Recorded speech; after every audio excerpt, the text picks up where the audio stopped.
ସାଙ୍ଗମାନେ, ମୁଁ ଆଜିକାଲିର ୟଙ୍ଗ ପୁଅ ପିଲାମାନଙ୍କୁ କିଛି ମେସେଜ ଦେବାକୁ ଚାହୁଁଛି। ଭିଡ଼ିଓଟି ଭଲ ଲାଗିଲେ ଲାଇକ୍, କମେଣ୍ଟ ଆଉ ସେୟାର କରିଦେବେ।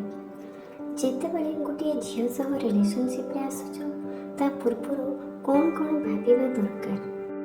ପ୍ରଥମଟି ହେଲା ଝିଅର ଡିଟେଲ୍ସ, ଯେମିତିକି ଫ୍ୟାମିଲି ବ୍ୟାକଗ୍ରାଉଣ୍ଡ ବିଷୟରେ ଜାଣିବା ସହ ନିଜକୁ ଟିକେ ସମୟ ଦେଇ ଝିଅର ପର୍ସନାଲ ଲାଇଫ୍ ବିଷୟରେ ଜାଣିବା ନିହାତି ଦରକାର।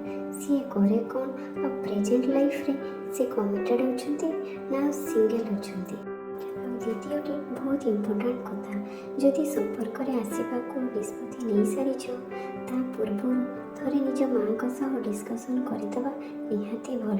କାହିଁକି ନା ଇନ୍ ଫ୍ୟୁଚର୍ ଯଦି ବି କିଛି ପ୍ରୋବ୍ଲେମ୍ ହୁଏ, ତେବେ ଜଣେ ମାଆ ହିଁ ଆପଣଙ୍କର ବ୍ୟାକ୍ ସପୋର୍ଟ ହେଇ ଛିଡ଼ା ହେଇପାରିବେ।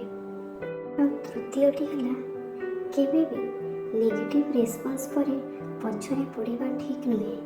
ବାର ବାର କାହାକୁ ଆପ୍ରୋଚ୍ କରିବା ନିଜ ଗୋଡ଼ରେ କୁରାଢ଼ି ମାରିବା ସହିତ ସମାନ ହେଇଥାଏ।